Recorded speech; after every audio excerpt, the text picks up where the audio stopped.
Assalamualaikum warahmatullahi wabarakatuh. Apa kabar semua? Mudah-mudahan semua baik-baik saja.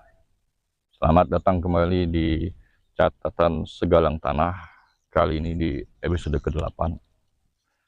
Mudah-mudahan kawan-kawan para subscriber belum benar-benar bosan untuk mengikuti catatan-catatan saya ini. Saat ini saya berada di galangan yang baru saya bikin 1 bulan terakhir ini. Salah satunya, situ juga ada, situ juga ada, di belakang juga sana ada. Ini galangan dalam proyek penanaman bibit saya yang sebanyak 1.500-an.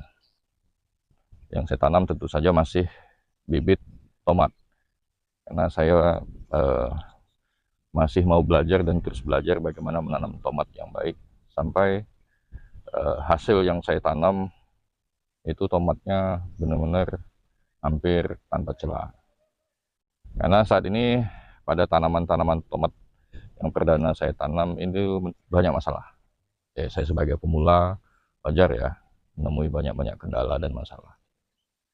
Nah, di kesempatan yang ini saya ingin membuatnya kalau bisa seterbaik mungkin, ya, sebaik mungkin. Bagaimana dari awal pembibitan, lalu kemudian penyiapan galang-galangnya, penanamannya juga, lubangnya saya gali lebih dalam segala macam. Pun semuanya tidak selalu melulu berjalan dengan baik dan sempurna ya. Ternyata dari 1.500-an bibit yang saya semai, yang berhasil tumbuhnya itu kurang lebih hanya 30%.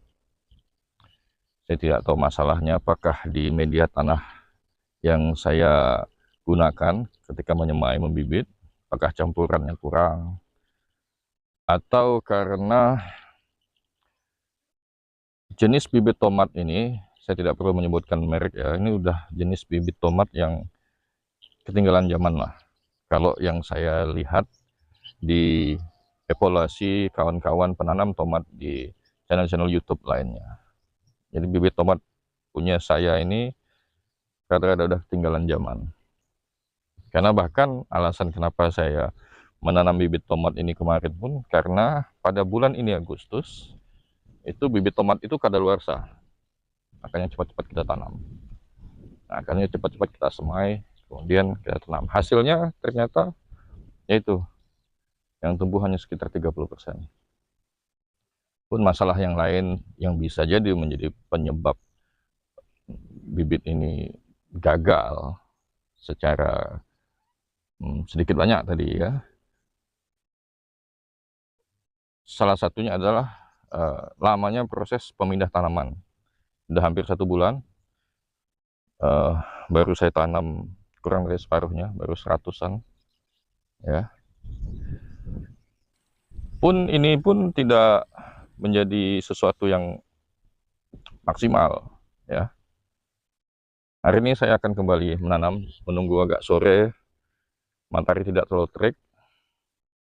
Saya akan menanam lagi, mudah-mudahan rampung juga sore ini ya.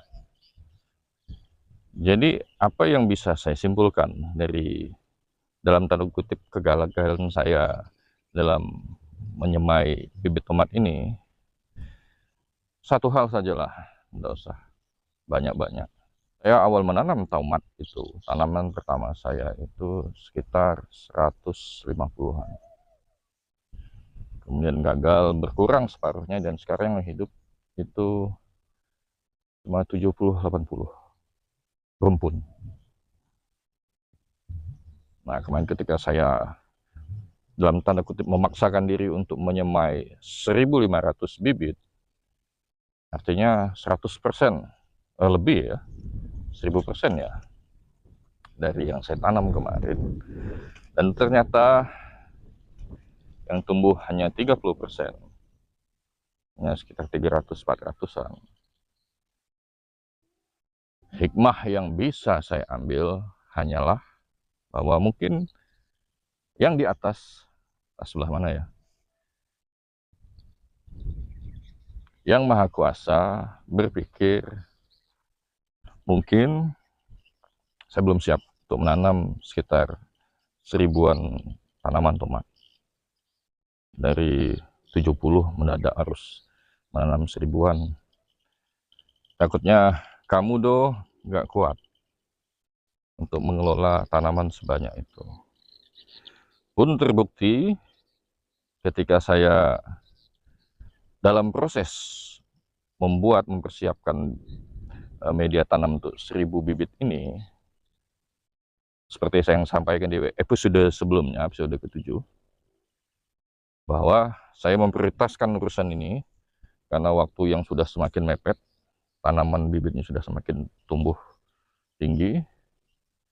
Ini menjadi prioritas saya, namun kemudian mau tidak mau saya harus meninggalkan atau menomorduakan tanaman saya sebelumnya, baik itu tomat maupun timun.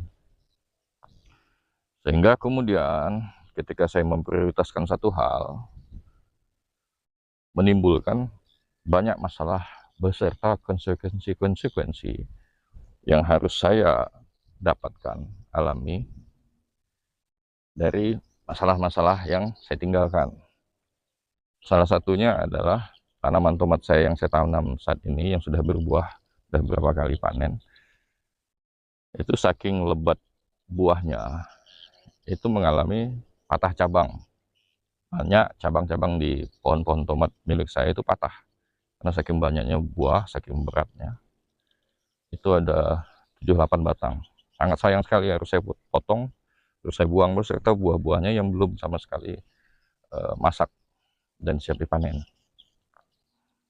Itu satu hal. Lalu kemudian baru-baru ini saya temukan beberapa tanaman tomat saya dan juga timun itu daunnya menguning lalu kemudian mengering, kecoklatan, mati.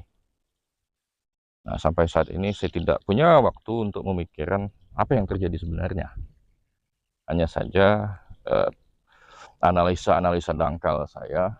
Semula pertama saya pikir itu karena racun yang disiramkan, disebarkan oleh anak buah teman saya, racun rumput, terkena ke tanaman saya. Namun setelah saya lihat rumput-rumput di sekitar tanaman yang terkena daun menguning itu tidak terdampak, baik-baik saja. Itu terbantahkan. Kedua, saya pikir kelebihan NPK, kelebihan pupuk, seperti kejadian kasus tanaman tomat saya yang sebelumnya pernah saya ceritakan, yang akhirnya bisa tumbuh baik, tumbuh pulih lagi. Tapi itu pun ternyata belum juga pasti, karena dengan kondisi tanaman saya yang sudah tumbuh besar, udah kuat akarnya, udah daun bagus, berbunga bagus, mendadak kemudian tidak mampu atau keracunan oleh pupuk NPK, aneh. Kecuali kalau tanamannya baru ya, belum berbuah, belum kuat akarnya. Lalu saya tanya teman saya, beliau menjawab ada 2 kemungkinan. Pertama, hama akar.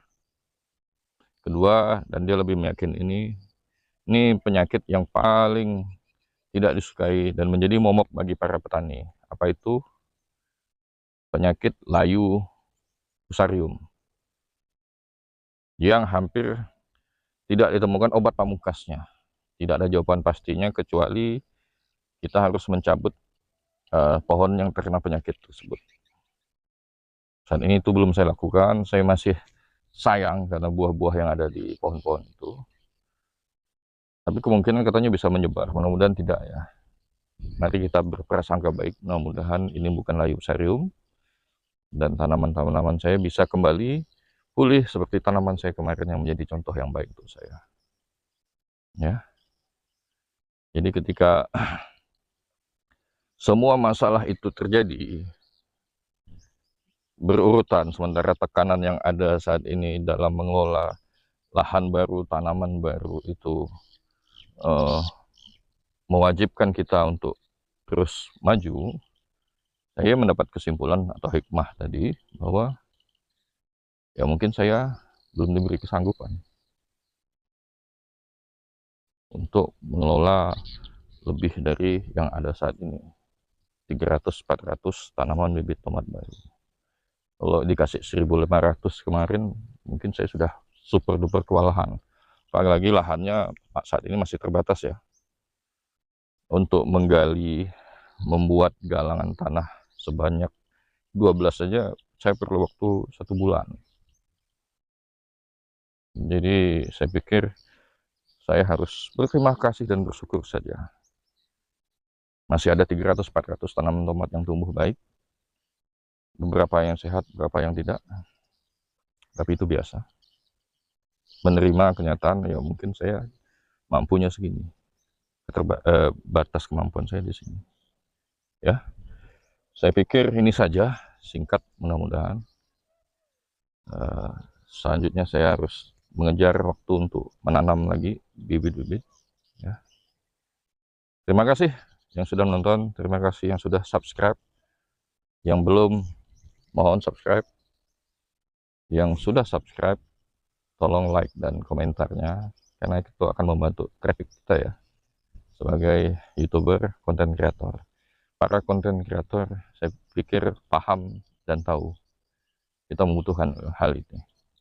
Dan tidak ada ruginya. Berapa banyak pun kita like, kita banyak pun komen, tidak akan menghabiskan data gimana-gimana.